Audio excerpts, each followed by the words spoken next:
Race to the Heart of Christmas by B.R. Bailey. Copyright 2020 Bailey. All rights reserved. This is a work of fiction. Names, characters, business, events, and incidents are the products of the author's imagination. Any resemblance to actual persons, living or dead, or events is coincidental. New images generated using Canva AI. Audiobook generated using 11 Labs AI. I do not own the images and audio, only the original story and game. I made a game to go along with the story at the end of the book. Have fun! Christmas is a magical time of year, the origins of which you are about to hear. For since the dawn of humanity, there has been a war, a long-lost battle that is now lost lore, of a power that is revealed only at night. The heart of humanity fills the sky with light, yet only one night is it dark, the sign for either side to begin their mark. At that time, humanity will answer a call. To either goodwill or greed, the world will fall. The chosen children must find a secret key, opening the door to either entity, so that they can claim the heart's power, and by such guide us at the midnight hour. For Christmas is when we look inside, a goal to give direction we each decide, to rise with hope or fall with fear, paving our way into the new year. All of the world's magic gathers at the North Pole.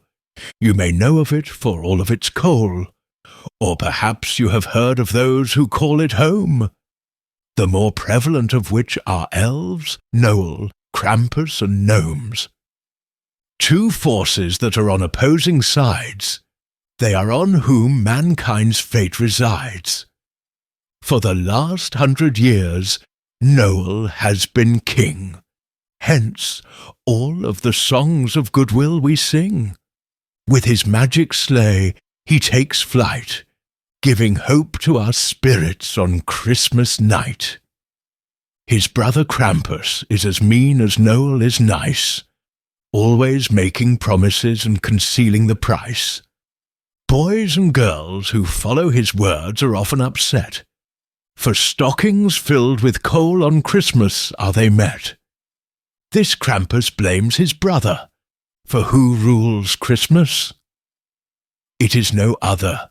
Gnomes relate a different story, speaking of Krampus and all of his glory.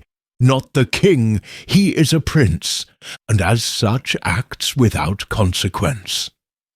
Those are positions held from a race long since won, a race that on this very Christmas night has again begun. Elves and gnomes have watched every child every day, marking what they do and what they say. By Noel and Krampus, each mark is tallied, good or bad. Every boy and girl is rallied. Upon the destined night, when the world is asleep, each of the brothers' helpers creep. "Listen, dear children," Noel cried, "for much is at stake." At this plea the children come awake. His famous red suit shows where dear Noel does stand. Small, pointy-eared elves on either side make his vision all the more grand. Across the town square, Krampus stands tall in blue robes and hair as red as roses. Behind him are gnomes with round hats that go down to their fat little noses. Have you ever asked for a gift you never got? Then come over here and join my lot. Noel sighed. Indeed, I cannot promise to give you your desired gift. However, I can give your spirits a lift. What good is being king to him?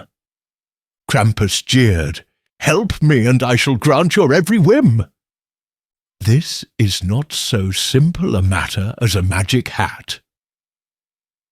There are things that cannot be done, and that is that.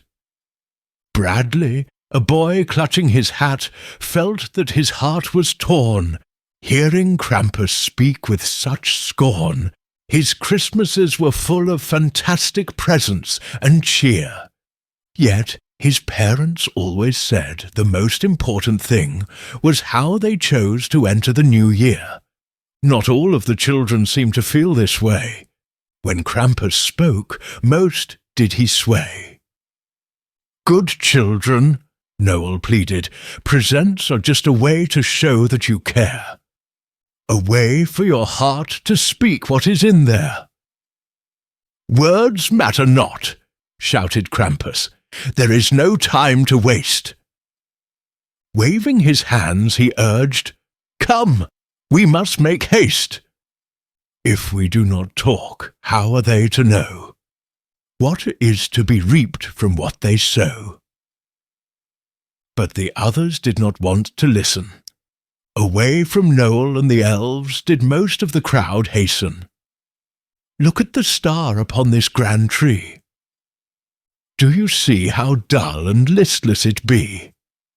Noel removed his red hat and scuffed his shoe. "I am not all-powerful. There is much I cannot do. That star, which guides my sleigh, is powered by the heart. It is there that I must start. Above the earth, that star has grown weak. Please, you must help me so that star humanity can keep." "I know that I am not perfect," he admitted, "yet to hope I have never remitted. We must make a new suit through which I can act. Otherwise, everything you know will be gone, sacked." "What do you need us to do?" asked a child. "Gather vital materials from out in the wild." "The North Pole is magic," Noel explained to all. "Once crafted, that magic makes my sleigh not fall. Find some deer and comb them through. It is too cold to shave them bald. I want no creature to freeze," he did scold. "Then 3 polar bears must be brushed from paw to crown. The warmth of their fur, you should know, is renown. Once all is collected, the elves will do what they do best. I'll have you know the elves' weaving is above all the rest." At this, the elves threw off their hats and clamoured. "You're all too sweet," Noel stammered. "All of this is to be done before dawn." Wringing his hat, he continued, "After that, the heart of humanity will be gone. Please wait while I pair you up into teams of 2. Then I will assign an elf to accompany you. Hi, I'm Sophie." A girl with a big blue hat and scarf shook his hand. "Bradley," he stated, distracted by the fact that the trees were dark and bleak, rather than bright and grand. "Hello, I am Kettle," a small elf greeted from barely a foot above the cobblestone. "Follow me as we venture into the unknown." "What do you mean?" Sophie inquired. "The North Pole is dark right now, so I'm not positive where the reindeer are mired." Bradley nodded. "Everything looks wrong and scary." "Yes, the forest has been changing, so we have reason to be wary." Kettle pointed towards the dark forest where Bradley imagined any monster could hide. Gulping, he muttered, "I guess we should follow our guide." Sophie stayed behind Bradley, as she worried they would encounter some beast. "I don't like this," she whispered. "I don't like this in the least." "This shortcut will help us get ahead in the race." On Bradley's shoulders he urged, "Come on, keep a fast pace." A snowball knocked off Bradley's hat and drenched his hair. "Gnomes!" Kettle cried. "They never do fight fair." Bradley held his jacket over his and Kettle's head. The whole of the situation filled him with dread, for he could not see much of it in a forest marred in shades of grey. It was a predicament that made him wish it were day. As the gnomes passed by, they snickered and gave each other high fives. Harassing children was the best fun they had in their lives. "Troublemakers, the whole lot," Kettle observed. "Those children gave Krampus and his minions more trust than they deserved." "I can't find my hat," Bradley exclaimed as his hands raked over the snow. "Gnomes are wretched thieves. I'm sorry that you didn't know." Sophie offered Bradley her outer scarf, and they wrapped his neck tight. "I know that this won't make the gnomes' theft right." Bradley remained quiet as they entered a valley and heard a faint grind. In a nearby grove they spotted 2 reindeer in a bind. Horns locked together, they both laughed with glee. Kettle asked, "Could you 2 please spare a second to talk with me?" He explained that for Noel to remain king, he needed to collect magical creatures' fur. Both reindeer agreed, for neither felt a kingdom under Krampus had any allure. When asking for anything, Kettle whispered, "Always remember to say please." "And thank you," Bradley added with ease. "Our reindeer bag is full, so we're off to find the polar bears." "And please," Kettle urged, "remember that the hare is theirs." He led them down a narrow winding trail, where icicles hanging off low white branches made it eerily pale. Both children paused as the icy tunnel opened up wide, revealing a large gaping cave carved into a steep mountainside. Kettle ushered them inside with a reminder of the time. "If we don't cut through here, then this mountain we shall have to climb." The wind outside the creepy cave started to howl. Relenting, Bradley walked inside with a scowl. Long glassy walls rose on either side. "Watch your step," Kettle warned, "or you might slip and slide." Sophie agreed as the light disappeared from above. Bradley cried out as he felt a powerful shove. He thought to catch himself by tucking into a roll, only to shout as he fell down a hole. Kettle tried to grab him, but his hands were too short. He cried when he realized he had failed his mission as the children's escort. Bradley continued to scream as he raced down ice tunnels and spun out onto a frozen lake. Cold and lost, he could do nothing but shake. "Welcome!" A deep voice boomed to my palace. Looking around, Bradley couldn't help but think that Krampus could have brought him there with less malice. Although the far side of the lake had a towering castle with dainty pillars that sparkled and glittered, Bradley couldn't keep his eyes away from a pack of gnomes who snorted and jittered. One climbed Krampus's back and put a hat on his head. "No, no, it's the wrong style, wrong size. Perhaps it might fit you instead." "No," Krampus mused, "it doesn't appear to have been made for you either." Good children think that elves are sneaky, but my gnomes are slyer. "Give my hat back right now, you thief. I have a proposition, boy, and I'll keep it brief. You want this hat, and I want all of the parts of the key. Fill up those bags with fur, and then bring them back here to me." "No!" Bradley argued. "Why would I ever trust you?" "Well," Krampus smiled, "there isn't anything else you can do. Did your father give you your grandfather's pilot hat and pin, or did he not?" Krampus smiled. "You're a thief too, but this time do not get caught." Bradley knew for this betrayal he would never be able to make amends. Take the pin as good faith that we can be friends. Bradley! Sophie shouted when he came into sight. She and Kettle ran to him and made sure he was all right. It took a long while to convince them that he wasn't hurt. "Well," Kettle huffed, "if you are all right, then we can no longer stand inert."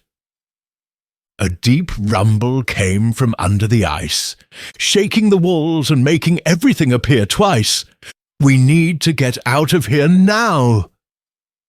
"Please trust me when I say that I know how." They stumbled until they reached a waterfall that resembled a steep slide. "Hold on to your hats," Kettle warned. "It's going to be a bumpy ride." We must have courage enough for each other and for everyone overall. Kettle's encouragement in mind, they clutched each other tight and leapt from the waterfall. In vain did the children try twisting and turning, yet they could not stop their faces nor their bottoms from burning. A torment that ended when they crashed into a deep snow pile, in which they all laid down to rest a while. Kettle was the first to stand and look around. When he saw the sky, he let out a miserable sound. "Ah, clouds from horizon to horizon, bad luck."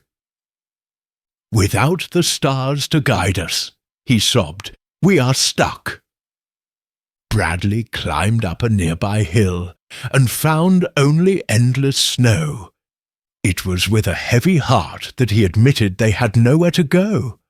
Sophie ducked down and made a snow elf. Feeling guilty, Bradley did the only thing that he could think to do that made him feel like himself. "There's no good reason that we can't enjoy this night." So it was with great pleasure that he started a snowball fight. Kettle wiped snow from his face and laughed. "That weak throw offends."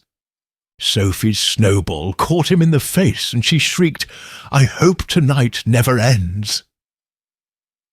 A growl came from overhead. "Playing with friends is fun unlike any other. Unless you're lucky enough to have a big brother." "What?"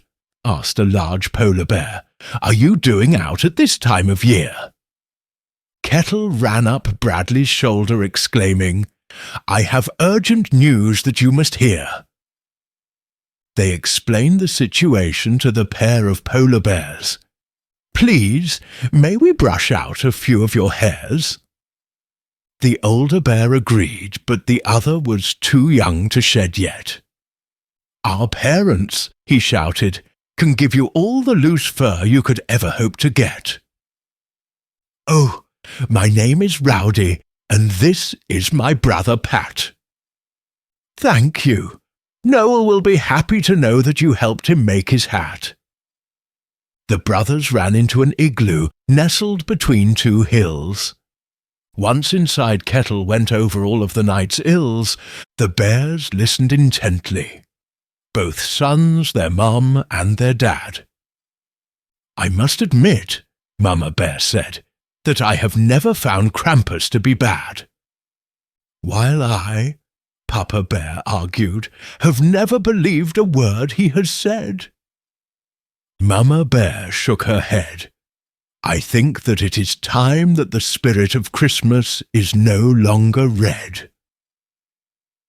Try though they did, they could not get her opinion to shift. "Noel never gave me what I wanted for my gift." "You all don't have to be sad," Rowdy said as he rolled on the floor. "I'll share my fur so everyone will be happy once more. If you got rid of any part of your fur, you wouldn't be able to go outside and play. But if I do this for Santa, then everyone can have a wonderful Christmas day. You would be able to play without getting sick if I use my scarf to wrap you tight." Bradley agreed. "It will keep you warm day and night." Together they wrapped him up, but noticed something was wrong. Rowdy took a step and whined, "It's much too long." Bradley lifted his collar as he became cold. He felt his grandpa's pilot pin beneath his fingers and grew bold. Leaning down, he pinned the scarf so Rowdy would no longer trip. "Well," Mama Bear huffed, "if he's warm, I suppose I can let you shave a small strip." Kettle took the bag and held it dear. "Children, we must hurry, for we have a storm to clear." "That sky is a troubling forecast." "Wait," Bradley held up his hand. "There is another way for us to travel fast." They talked a while and decided to go back through the cave. "It will be tough, but think of all of the time it will save." Climbing up the waterfall spared them from walking a mile through snowy hills. It came at the cost of shuddering chills. Once inside, the friends held each other tight, for they were in for a new fright. All around them, more than their eyes could see, gnomes spread out and swept them up, with no hope for either to flee. "Come with us," warned the biggest gnome, "or we'll push you off. About time we brought you back to the toff." "Bradley," Krampus greeted, now all polite. "You've come to free us all from the suspense of the night." After a long look with Sophie, he handed over both bags. The gnomes shouted and waved long flags. "The key is mine! Now the world must obey me!"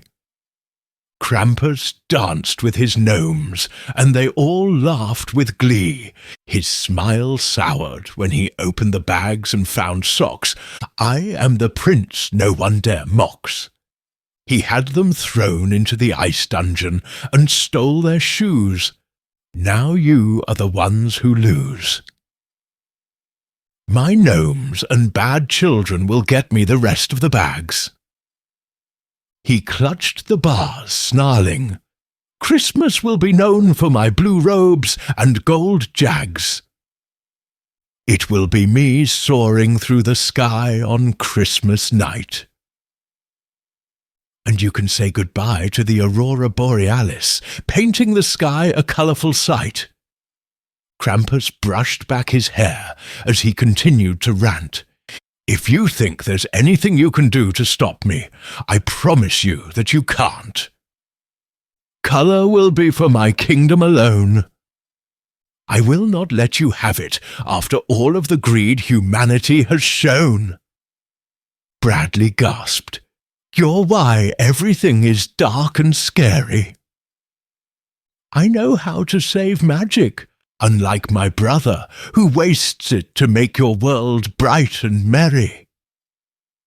Just you wait until I have real power to flaunt." He ordered the lanterns put out as he wrapped up his taunt. All alone in the dark dungeon, the children couldn't help but weep, for they knew all of the world's colour humanity would not keep. "This was a bad plan," Bradley confided. "We never should have agreed to become divided." It didn't take long for them to realize the fur was fake. "We had to do something," Sophie argued, "with Christmas at stake." "I hope Kettle was right," she grumbled, "about elves being nimble. He had to be, otherwise he wouldn't have proposed this swindle." Outside the gates of the dungeon, the gnomes laughed and jeered. They pushed each other and gobbled down food that smelled weird. Bradley and Sophie were silent as all of this they watched, until Sophie giggled when a gnome tower they botched. Sometime later, they heard a bell chime. Neither child was happy to be reminded of the time. The gnomes felt differently, of course, for it was now time to play gift horse. The gnomes pressed the packages to their noses and took great whiffs. If they didn't like the smell, they threw down the gifts.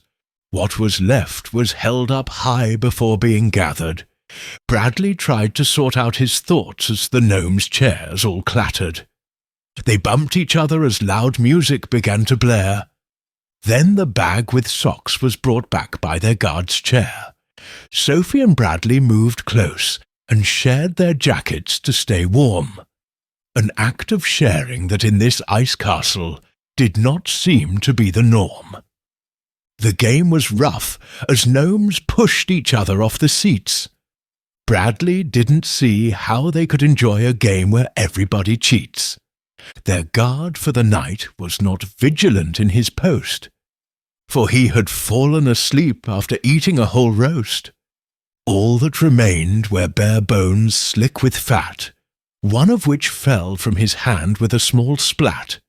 Down it slid across the ice. In a line that was concise, Bradley reached out and grabbed the wishbone with his numb hand.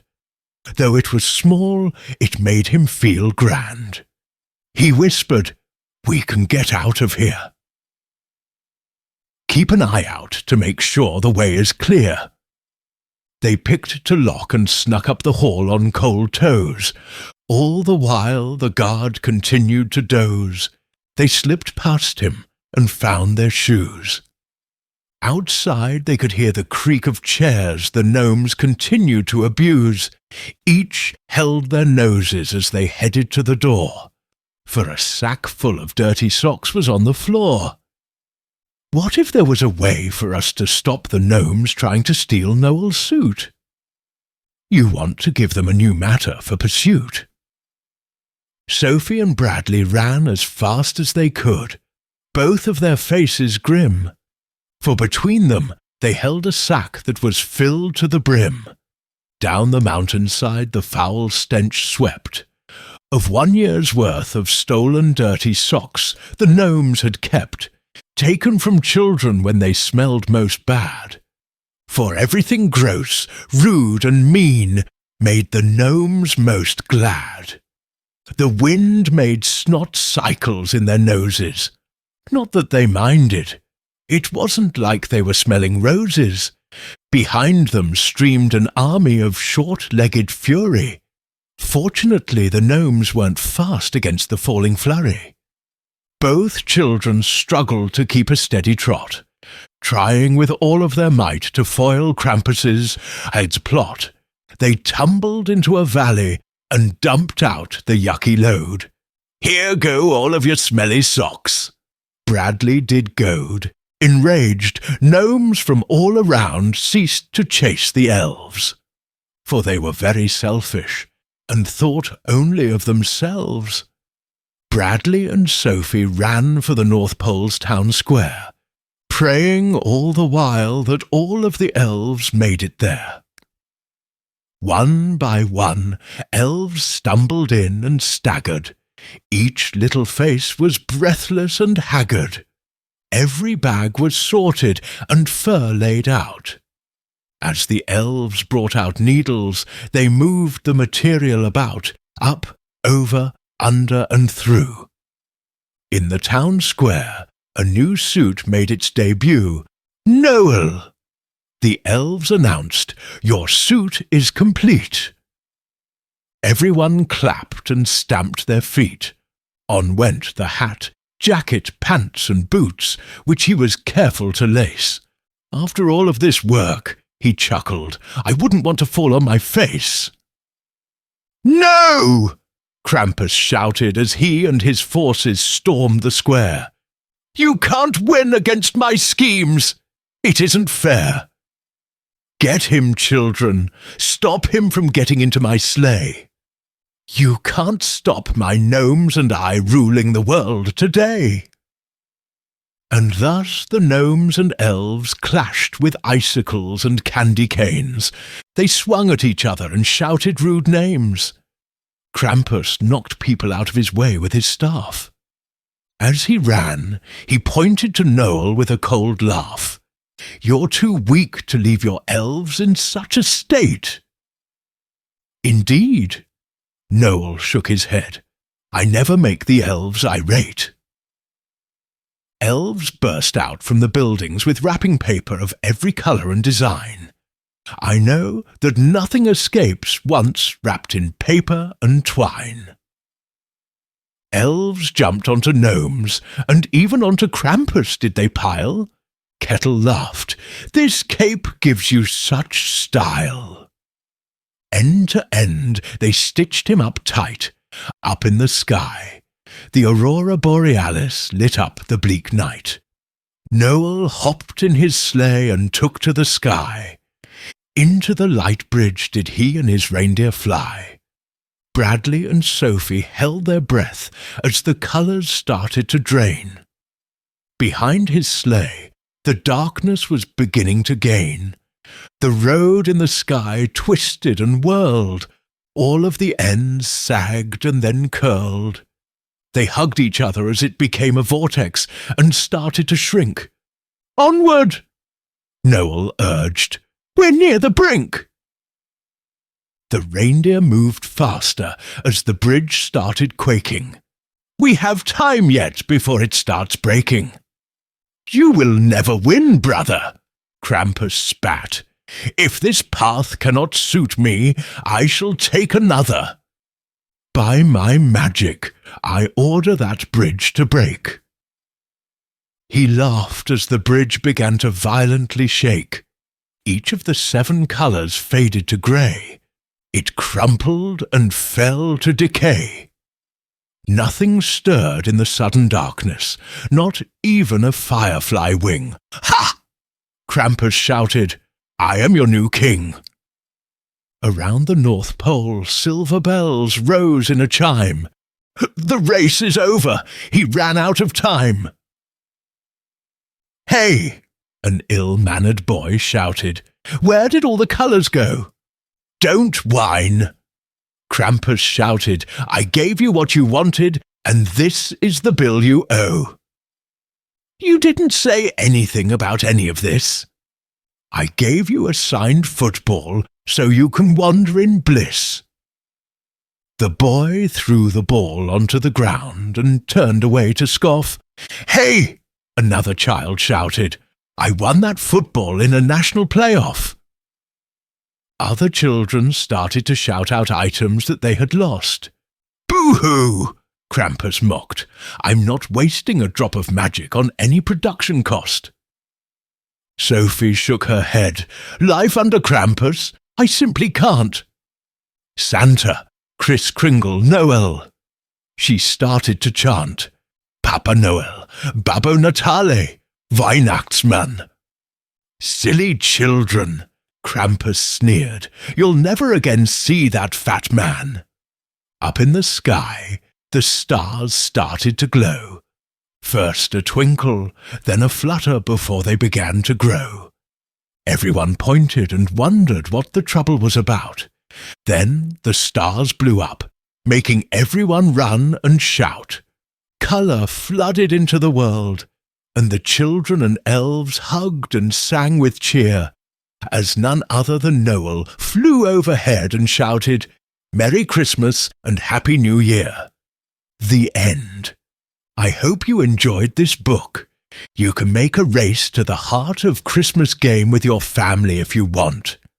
Directions: 2 reindeer, paper or stuffed animal, and 2 sets of fake hair, paper or patches of fabric. 2 polar bears, paper or stuffed animal, and 2 sets of fake hair, paper or patches of fabric. Plastic combs, fake scissors, small red bags to gather materials and supplies, at least 1 or 2 fake dirty socks, paper or real. Please use new socks or clean if real. A paper or genuine jacket. The materials must be deposited on and stuck to with tape or Velcro. 2 elf hats for the children since they are honorary elves for the night. Rules: designate a Christmas tree as the start and end of the race. Santa wears the jacket, hat and boots when the contest is done. So does Krampus. Those need to be taped onto a paper, Santa or Krampus, or have an absolute outfit designated players put on, once materials are brought to the tree and assembled on either character, based on the player's teams. One elf gets to help children find a single item. All items are hidden and need to be scavenged. One gnome gets to steal an item from the team or teams and hide it before the end of the game. Teams are in groups of 2. Elves have point, colourful hats, paper or material. Gnomes have black round hats, paper or material. Can have a designated player as Santa to explain the rules and wear the suit if a real suit is on hand. You can add a timer to make it more challenging. When Krampus or Santa has the suit, Santa or Krampus must find the star before the timer goes off to win the game. Whichever team finds the most materials before the time runs out wins. Note: fake, dirty socks can be found and substituted for stolen materials.